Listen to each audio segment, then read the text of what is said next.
अयोध्याकांड ही फक्त एका राज्याची गोष्ट नाहीये. ही आहे एका वचनाची कहाणी. एक असं वचन जे प्रेमातून जन्माला आलं, पण नियतीने तेच वचन एका हसत्या खेळत्या साम्राज्याचं विनाशाचं कारण बनवलं.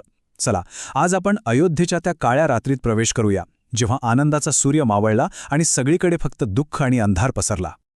कधी विचार केलाय की प्रेमापोटी दिलेलं एक वचन एका राज्याचं, एका कुटुंबाच्या उद्ध्वस्त होण्याचं कारण कसं ठरू शकतं? ज्या वचनावर एका घराण्याची प्रतिष्ठा टिकून होती, तेच वचन एका क्षणात सगळं काही कसं हिरावून घेऊ शकतं? या प्रश्नाचं उत्तर शोधण्यासाठी आपल्याला त्या क्षणाकडे परत जावं लागेल, जेव्हा विनाशाची कल्पनाही कुणाच्या मनात नव्हती. या कथेची सुरुवात होते एका मोठ्या उत्सवानं. अयोध्या नगरी जणू काही आनंदाच्या सागरात डुंबून गेली होती, कारण तिच्या सगळ्यात लाडक्या राजकुमाराच्या आयुष्यातला सर्वात मोठा दिवस उजाडणार होता.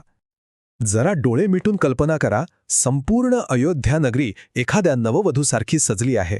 रस्त्यांवर पताका फडकत आहेत, घराघरातून मंगलगीत ऐकू येत आहेत आणि प्रत्येक चेहऱ्यावर फक्त आणि फक्त एकच भाव आहे, तो म्हणजे निखळ आनंद. कारण राजा दशरथाने आपला प्राणप्रिय पुत्र रामाला राज्याचा युवराज म्हणून घोषित केलं होतं. आणि ही फक्त एक घोषणा नव्हती, तर अयोध्येच्या प्रत्येक नागरिकाच्या स्वप्नपूर्तीचा तो क्षण होता. पण प्रश्न हा आहे की रामावर लोकांचे इतकं प्रेम का होतं? याचं कारण असं की राम केवळ एक राजकुमार नव्हते, ते होते सत्य आणि धर्माचं चालतं बोलतं प्रतीक.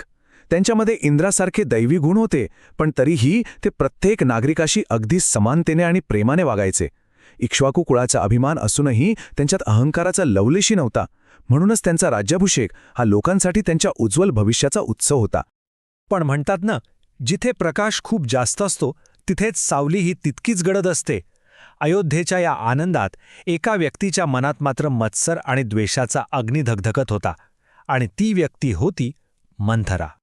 जिथे संपूर्ण अयोध्या आनंदाच्या सागरात डुंबत होती, तिथे एका व्यक्तीच्या मनात मात्र द्वेषाचा ज्वालामुखी पेटला होता.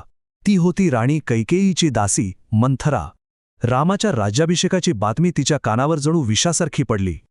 तिच्या मनात एक भीती घर करून बसली. जर राम राजा झाला तर कौसल्येचा मान वाढेल आणि कैकेयीसोबत तिचं स्वतःचं अस्तित्वही धोक्यात येईल. आणि याच असुरक्षिततेच्या भावनेतून तिच्या मनात मत्सराची आग पेटली. आणि इथूनच तो विषारी खेळ सुरू झाला, जो एका प्रेमळ राणीचं मन कसं कलुषित करतो हे दाखवतो. सुरुवातीला जेव्हा कैकेयीला ही बातमी कळली, तेव्हा ती आनंदाने फुलून गेली. तिनं आपल्या गळ्यातला मौल्यवान हार काढून मंथरेला बक्षीस म्हणून दिला, कारण राम तिला भरता इतकाच प्रिय होता. पण मंथरेने तिच्या कानात हळूहळू भीतीचं आणि महत्वाकांक्षेचं विष ओतायला सुरुवात केली. रामाचं राज्य तुझ्या आणि भरताच्या विनाशाचं कारण ठरेल, हे शब्द हळूहळू कैकेयीच्या मनाचा ताबा घेऊ लागले, आणि तिचं रामावरचं प्रेम असुरक्षिततेच्या काळोखात कुठेतरी हरवून गेलं. मंथरेच्या बोलण्याने प्रभावित होऊन कैकेयीने एक असं पाऊल उचललं जिथून परत येणं जवळजवळ अशक्य होतं. तिने राजवाड्याच्या त्या भागात प्रवेश केला जिथे फक्त तीव्र आणि कधीही न मिटणारा रागच व्यक्त केला जायचा.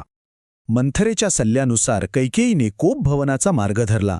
कोपभवन म्हणजे राजवाड्याची ती अंधारी खोली, जी फक्त न मिटणाऱ्या रागासाठीच उघडली जायची.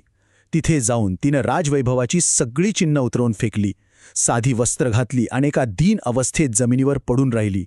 हे फक्त दुःख नव्हतं, नाही, हा एक थंड डोक्याने विचारपूर्वक रचलेला डाव होता राजा दशरथाला आपल्या जाळ्यात ओढण्यासाठी. जेव्हा राजा दशरथ आपल्या लाडक्या राणीला भेटायला आले, तेव्हा त्यांना तिच्या या अवस्थेची काहीच कल्पना नव्हती. त्यांचं तिच्यावर खूप प्रेम होतं, पण त्यांना हे माहीत नव्हतं की अनेक वर्षांपूर्वी दिलेलं एक वचन आज त्यांच्याकडून कोणती भयंकर किंमत वसूल करणार होतं. राजा दशरथ कैकेयीच्या महालात पोहोचले आणि तिला जमिनीवर झोपलेलं पाहून त्यांचा जीव व्याकुळ झाला. त्यांनी तिची समजूत काढण्याचा खूप प्रयत्न केला, तिला काय हवंय असं विचारलं. आणि तेव्हाच कैकेयीने तिच्या मनातला डाव उघड केला. तिने राजाला त्या 2 वरदानांची आठवण करून दिली, जी त्यांनी तिला अनेक वर्षांपूर्वी एका युद्धात तिचा जीव वाचवल्याबद्दल दिली होती. आणि मग त्या शांततेत कैकेयीने आपले 2 वरदान मागितले. 2 असे बाण जे थेट राजाच्या हृदयातच घुसणार होते. पहिली मागणी, माझा मुलगा भरत याला अयोध्येचा राजा बनवा. आणि दुसरी, त्याहूनही क्रूर मागणी, रामाला 14 वर्षांसाठी दंडकारणाच्या घनदाट अरण्यात वनवासाला पाठवा. हे लक्षात घ्या, या मागण्या काही भावनेच्या भरात आलेल्या नव्हत्या. यामागे होतं एक थंड, निर्दयी राजकारण. रामाला दूर करून भरताचा मार्ग कायमचा रिकामा करण्याचा डाव. कैकेयीच्या तोंडून हे शब्द ऐकताच राजा दशरथाच्या पायाखालची जमीनच सरकली. एका क्षणात एका प्रेमळ पतीचं रूपांतर एका हतबल पित्यामध्ये आणि असहाय्य राजामध्ये झालं. सुरुवातीला त्यांना प्रचंड धक्का बसला. त्यांना विश्वासच बसत नव्हता. त्यांची प्रिय कैकेयी, जी रामावर स्वतःच्या मुलापेक्षा जास्त प्रेम करायची, ती असं काही मागूच कशी शकते? पण जेव्हा त्यांनी तिच्या डोळ्यांमधला तो क्रूर निश्चय पाहिला, तेव्हा सत्य विजेसारखं त्यांच्यावर कोसळलं. आणि मग आली ती असह्य वेदना, रामाच्या वियोगाची कल्पना. ती कल्पनाच त्यांच्या हृदयाचे तुकडे तुकडे करत होती. ती तिच्या पाया पडले, गयावया केली. हे सोडून तू काहीही माग अशी विनवणी केली. पण कैकेयी दगडासारखी निश्चल राहिली. उलट तिनं आत्महत्येची धमकी दिली, जर तिच्या मागण्या पूर्ण झाल्या नाहीत तर. आणि अखेरीस एक चक्रवर्ती सम्राट आपल्याच वचनापुढे हरला. ते दुःखाच्या भारात मूर्छित होऊन जमिनीवर कोसळले आणि संपूर्ण रात्र एका असहाय्य पित्याप्रमाणे फक्त अश्रू ढाळत राहिले. त्या दुःखाच्या भरात त्यांच्या तोंडून जे शब्द बाहेर पडले ते त्यांच्या वेदनेची साक्ष देत होते. ते म्हणाले, तू या कुळात काल रात्री बनून आली आहेस, तुझा धिक्कार असो. काल रात्री म्हणजे फक्त एक वाईट रात्र नाही, तर विनाशाची, प्रलयाची रात्र. हे शब्द त्यांच्या मनातील वेदना आणि विश्वासघाताची तीव्रता दाखवतात. पण इथे एक मोठा प्रश्न उभा राहतो. राजा दशरथ नाही का म्हणू शकले नाहीत? ते तर राजा होते, ते आपली आज्ञा मागे घेऊ शकले असते. पण ह्या कथेचं मूळ एका अशा परंपरेत आहे जिथे वचन हे प्राणापेक्षाही मोठं मानलं जात होतं. कारण हे केवळ एका पतीने पत्नीला दिलेलं वचन नव्हतं, तर ते रघुकुळाचं वचन होतं. आणि रघुकुळाची रीत होती, प्राण जाये पर वचन न जाये. म्हणजे जीव गेला तरी चालेल, पण दिलेलं वचन मोडायचं नाही. हे त्यांच्या कुळाच्या प्रतिष्ठेचं, त्यांच्या धर्माचं मूळ होतं.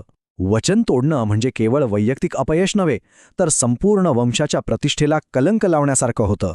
आणि म्हणूनच राजा दशरथ आपल्याच वचनाच्या जाळ्यात अडकून पडले होते. आणि ही कथा आपल्याला एका शाश्वत प्रश्नासमोर आणून उभं करते. आजच्या जगात जिथे परिस्थिती क्षणाक्षणाला बदलते, तिथे दिलेल्या शब्दाचं खरं मूल्य काय आहे? जर एखादं वचन पाळण्याची किंमत स्वतःच्या आणि आपल्या प्रियजनांच्या विनाशा एवढी मोठी असेल, तर त्या वचनाचं पालन करणं हा धर्म आहे की अधर्म? याचं उत्तर कदाचित प्रत्येकाला स्वतःच्या आतच शोधावं लागेल. ही होती आजची प्रेरणादायी कथा वाल्मिकी रामायणातील. पुढील अशाच भावस्पर्शी कथांसाठी प्रवीण मोहिते वर्ल्डला सबस्क्राईब करा, जिथे आपण बोलतो स्टोरीज, पीपल, पर्पस.